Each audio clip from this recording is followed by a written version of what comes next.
Hello and welcome everyone to the 11th video lecture of Quantitative Analysis for Business Decisions, Semester 2, Model number 1. In today's video lecture, we shall be covering presentation of data.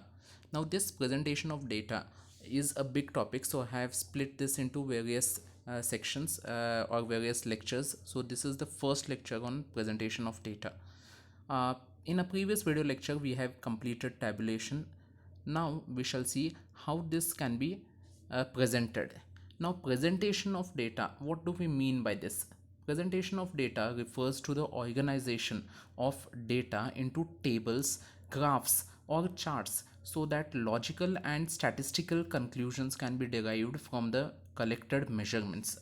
So what we do is the data when we collect, what we have to do is we have to present it in a proper way so that it saves time for the person who is going to take decision, and he can come to a decision very quickly. He can understand the entire data very easily. So when this is the case, presentation can be done through many ways. One such way is by tables.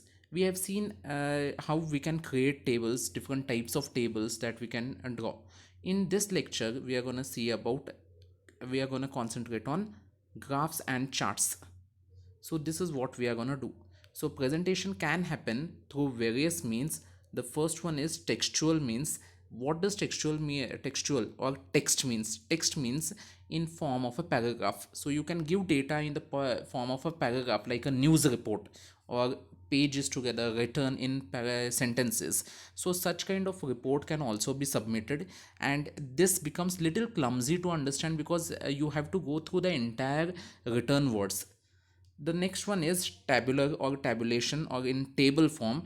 This is a preferred method whenever there is quantitative data. And also one more preferred way when there is quantitative data is graphical way. So three main things are there: textual, which will be in the form of paragraphs or sentences; tabulation, which will be in the form of table, that is rows and columns; and then we have graphical, which means in the form of graphs. So this is what we are gonna study in this module. Now before going ahead, we shall see different types of graphs.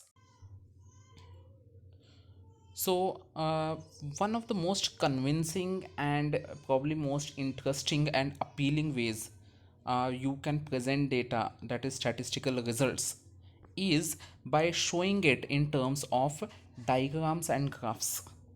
Just one diagram is enough to represent entire data, entire pages together which are there in can be fit into one small diagram itself.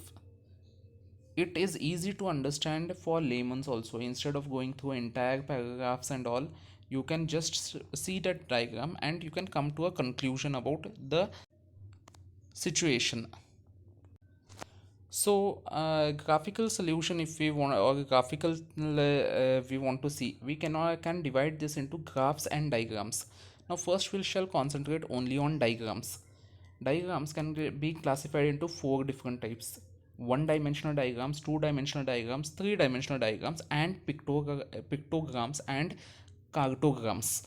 So there are four different types: 1D, 2D, 3D, and pictogram P and C, that is pictograms and cartograms. So four types of diagrams we have. We shall see one by one. We shall see one dimensional diagram at the beginning. So what are these one dimensional diagram? As the name suggests, it has only one dimension, that is it has only length. One dimension refers to only this length. So in such diagrams only one dimension measurement is done, that is height is used and the width is not considered. For example, if you draw a line, what do you measure in a line? You can measure its length. Do you measure its thickness? Not many times, it is not used. If you are measuring its thickness, then you are interested in two dimensions, that is length and width, or length and breadth. So it becomes 2D.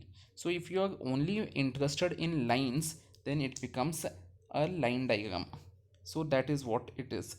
So again, we can have simple line diagram, multiple bar diagram, subdivided bar diagram, and percentage bar diagram. Different types of things are there.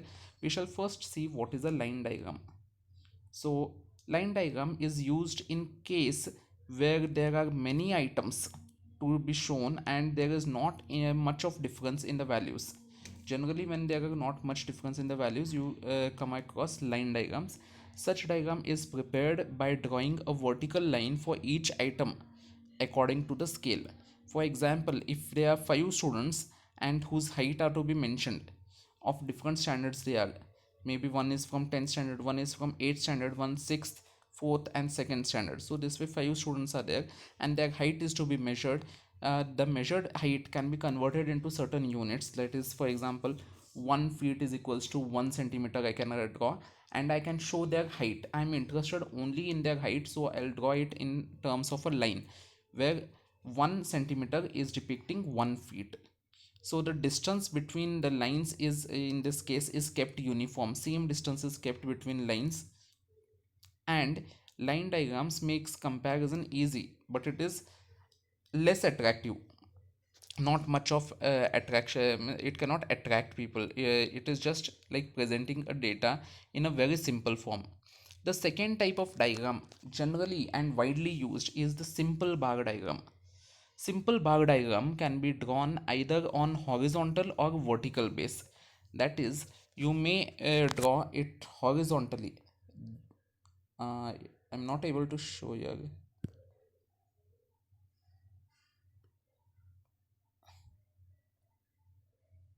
Okay, here it is. So horizontally means this way, this way. So here, first person's height, second person's height and third person's height. So this way it is. And vertically if you want to do, then it is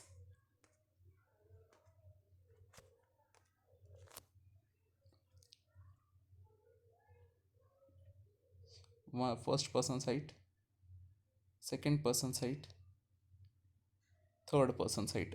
So 1, 2, 3. So this is how you show it horizontally and vertically. So it can be horizontal as well as vertical. uh, while constructing a simple bar diagram, the scale is determined on the basis of the highest value in the series. See, we have to show all the values here in the bar diagram. So what happens is, which is the highest value that is seen, and that also has to be shown in this graph. So based upon that, we take the scale into consideration. If we take smallest or maybe some other value, then we may, what may happen is, the biggest, that or the tallest person cannot be shown on the graph. It may come outside the graph. So that is why always whenever you are drawing graphs, especially simple bar diagram, remember one thing, that to make while constructing, you have to take the highest value of the series into account. To make the diagram attractive, the bar diagrams can be colored. You can make different colors. So for example, 10th standard student can be given as red color, 8th standard student can be given some other color. So color coding can be done.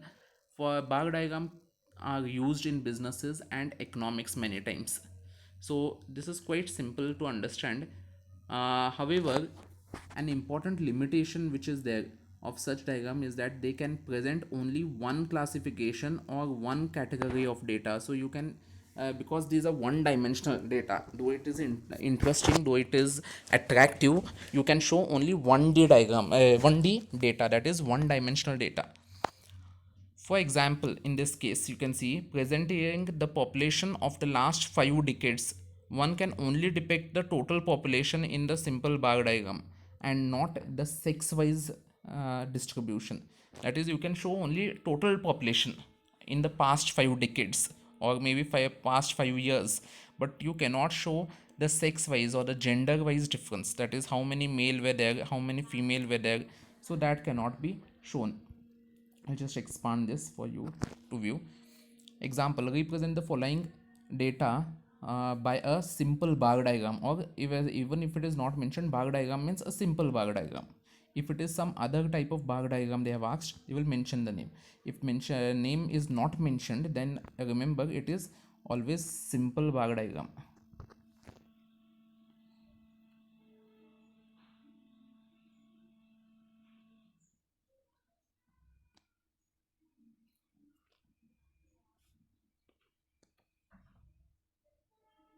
Now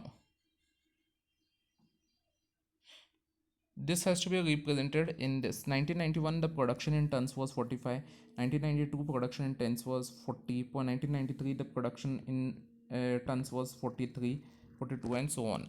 So when we are gonna do, the first thing we have to take into consideration, we have to see which is the highest out of this. Highest out of this production values is 55. So 55 is to be taken into consideration, and we have to give a particular scale. Say I can say 5 tons means 1 centimeter. So 5 tons means 1 centimeter I'm doing, and what I'm doing is based upon that I'm drawing this diagram. So production on the y-axis, and always remember whenever years are given, that is 1991, 1992, 1993 in this case, all these years will be on the x-axis. So always time will be on the x-axis, whereas whatever other units are there with respect to time, that will come on the y-axis. So the first year, that is 1991, we have a production of 45 tons. So I'm taking 5 tons as one. If 5 tons means 1 centimeter, 45 tons means 9 centimeters. So draw a 9 centimeter line up, and you can mark where is 45. So this will be your value, 45. Okay, so this is your first. Second one says 40. So where is 40? You have to see 40 is somewhere here. So wherever 40 is there, you have to mark till there. Then comes 42. This is 42. Till 42 you have to mark. Then comes 55. Where is 55? Here it comes 55. So till 55 you have to mark. And lastly we have 50. So this way you have to do. Also remember one thing, the distance between two successive blocks should be same, and the width of this also should be same. Width of these rectangular boxes or columns should also be same. So this is a simple bar diagram. Also you can see one a very important thing, that we are showing only one characteristic at the time, so that is why it is a simple bar diagram and an example of one dimensional diagram. There is one more one dimensional diagram which is an improvement to simple bar diagram, that is known as a multiple bar diagram. Multiple bar diagram is used for comparing two or more sets of statistical data. Now suppose if you have two or more sets of statistical data and you want to compare them also, then it becomes difficult for you to compare using simple bar diagram. So in this case you use multiple bar diagram. Multiple, as the name suggests, you have more than one columns at the same time. So how these columns are stacked we'll see in the next slide. Before that we'll see this. Bars are constructed side by side to represent the set of values for comparison. So in this what will happen is, see, simple bar diagram was this way. Okay, in multiple bar diagram you will have this way. They are stacked side by side to represent the set of values for comparison. Now in order to distinguish bars, they may be either differently colored, or there should be different types of crossing or dotting, that is shading. Either you have to shade it differently or you have to color it differently. For example, I want to show the total number of men and women living in a village, in that is population of men and village in a village. So this is men. I'm shading men. So in 2000 suppose the population was this way, and 2001 the population is this much. Male population has also increased, female population has also slightly increased. So what has happened is, in this case I can show that I know that the shaded column which is there, that is belongs to men, and the unshaded is female population. So this way we can do it. In order to distinguish, we have to either color them or shade them. An index is also prepared to identify the meaning of different colors or codings, or that is shadings. So an index, that is known as labels. So labels have to be kept. We have to show after the so after you draw this diagram, here labels should be shown. Unshaded, female, you have to write it fully, and whichever was the shading, same shading you have to do, that is male. So this is how you do the labeling process. So labeling is very important, because without labeling people will not be understanding what is the meaning of your shading or not shading or coloring. An example of multiple bar diagram is shown here.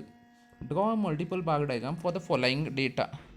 1998, 99, 2000 and 2001 data is given, and profit before tax and profit after tax in lakhs of rupees have been mentioned.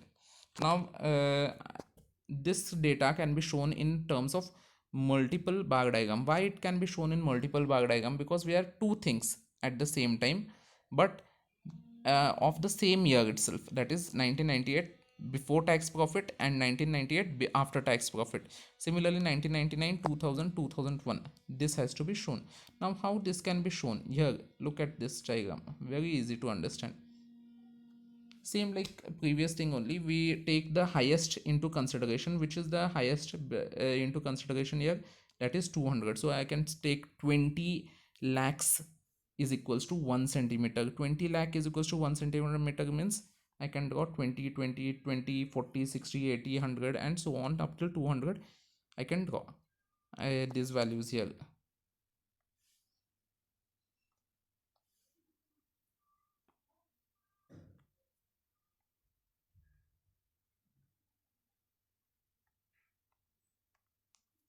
So once I draw this table here,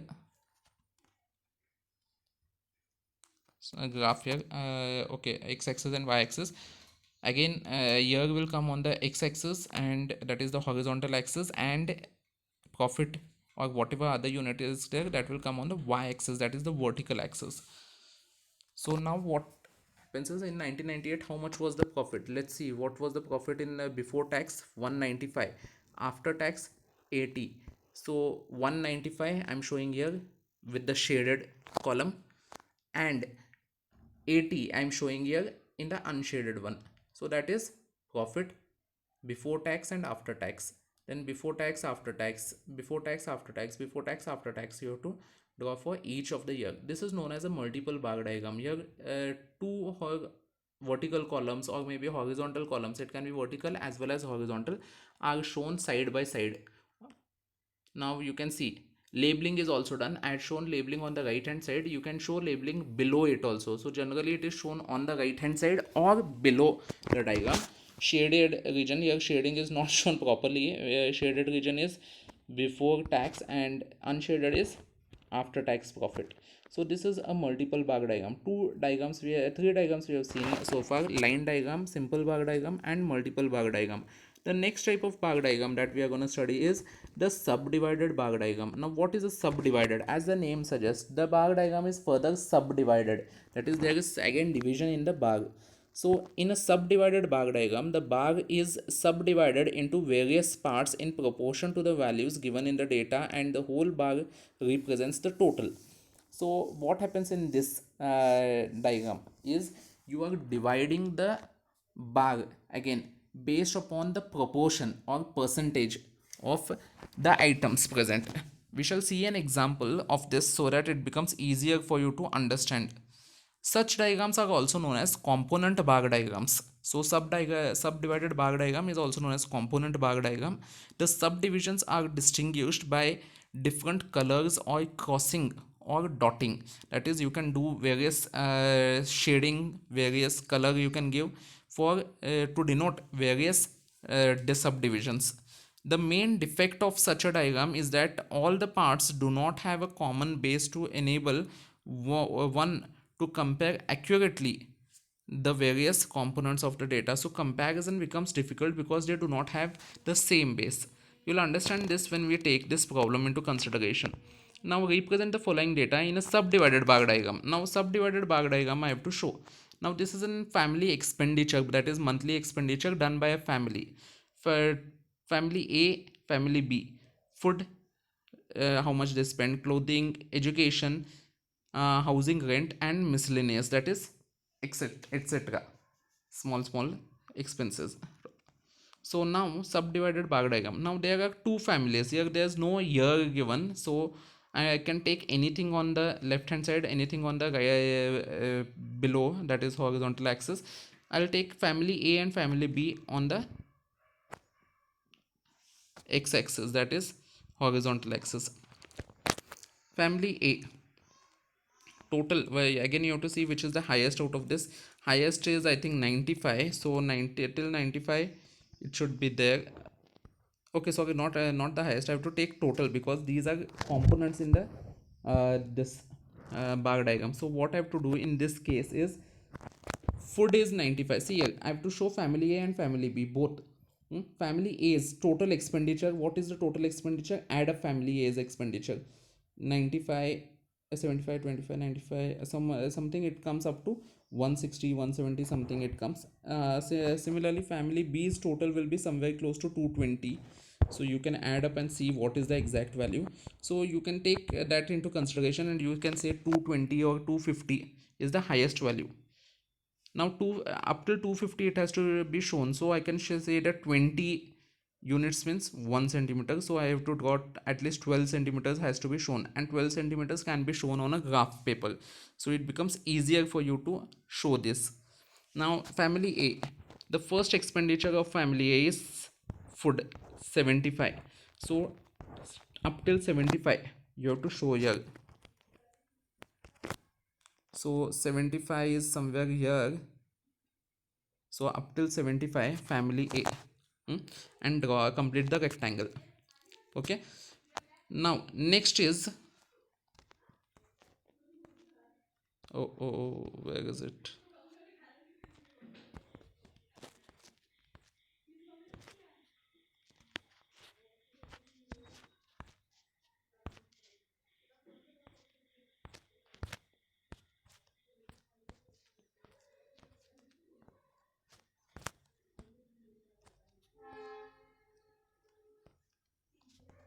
Okay, next one is clothing, that is 20. So till 75 we had done here. Now next one is we have to add up 20 to this. So 75 plus 20 is 95. So 95 comes somewhere here. You can check. So at 95 you have to draw one more rectangle. Then comes the third thing.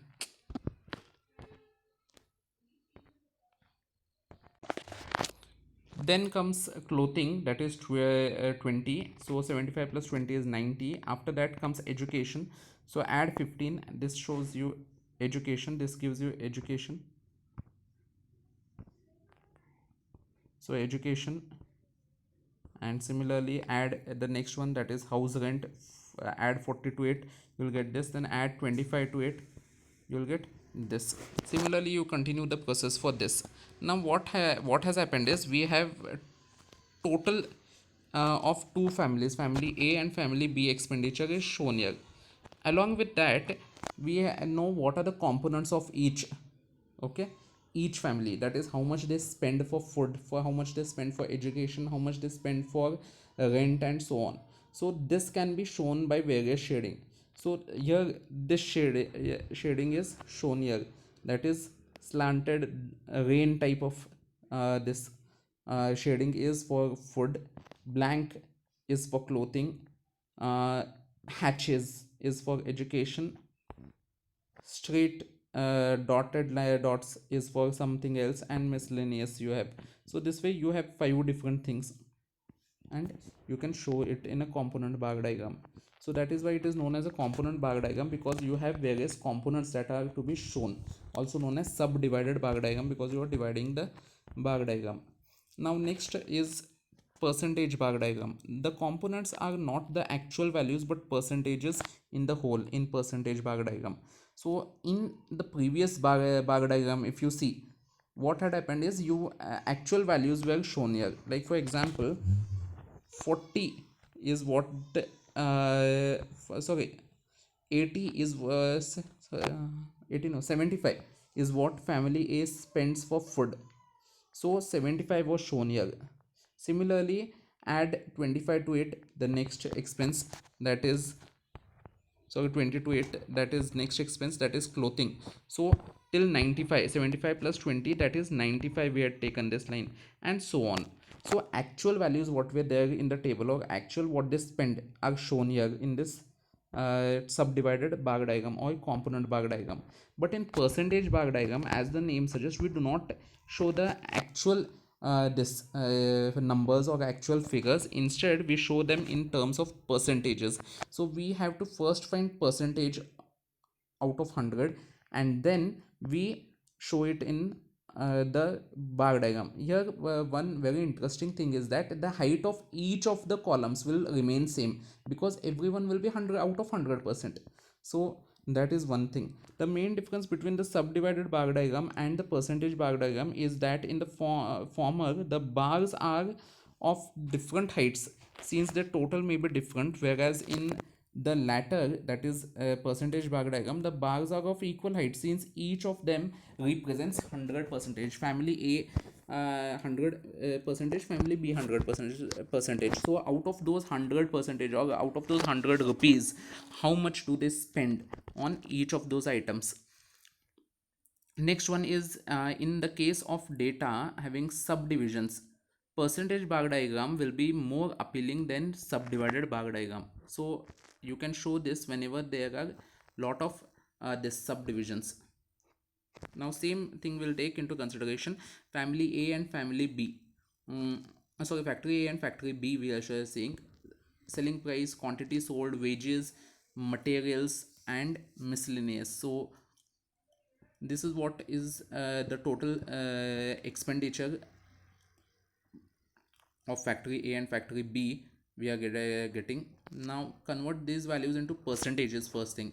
So what we have to do is, first we have to add up. See here,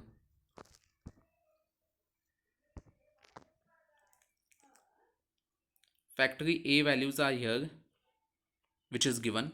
Factory B values are here, which is given. Now add up all these values. Here the total is 7640. Here also you can add up and you can get this total of factory B. Now we have to find out the percentage. Percentage, how we will find out?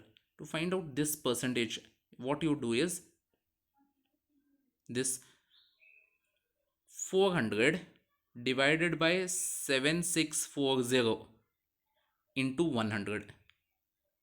400 divided by 7640 into 100.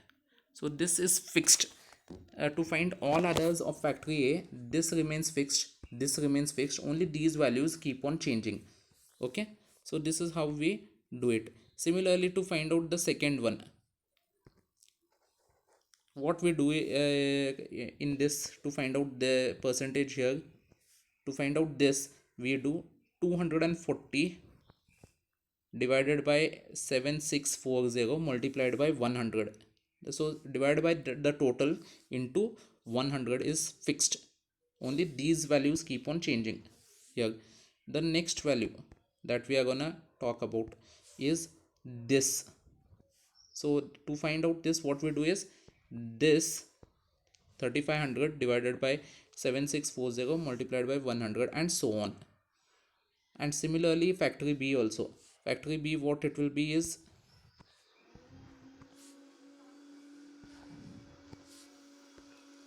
650 divided by 11615 into 100.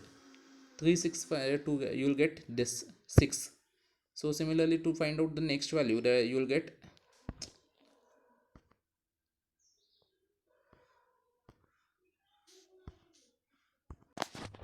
so to get this value, what you have to do is 365, the next value, divided by 11615 into 100. Similarly, to get this value, next value, 5000 divided by 11615 into 100. So whatever value you want here, that is percentage you want here, you have to divide this value, adjacent value, divided by total value multiplied by 100. This is how you have to solve it. So you will get percentages. Now instead of showing these values, that is, instead of showing the actual values in component bar diagram, we have shown actual values, this and this. So instead of showing this, what we are gonna do is, we are showing these values, percentage values, this and this. So these values will be shown. percentage values. So that is what we are gonna do here. So out of 100 it will be always, so that is why both the height will be same. Total is 100 itself. Then out of that total 100, what is there for the selling price, what is the quantity sold, what is the materials, and what is the miscellaneous percentage, that you have to draw here. And again you have to subdivide it and show the labelings here at the bottom. So this is nothing but subdivided percentage bar diagram. You found out a percentage, you are showing it in a bar diagram, and you are subdividing it. All the three things you are doing here.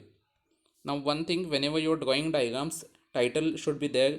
This should is compulsory, and also the legends what you are drawn here, written, that is the meaning of the shading, that also is important here, this meaning of the shading. So all these three things should be there. So this is about one dimensional diagrams. In a next lecture we'll start with two dimensional diagrams. With this, we end today's lecture. I hope you have understood this. If you have any difficulties, you can always contact us. The theory notes of this will be sending you shortly on WhatsApp group.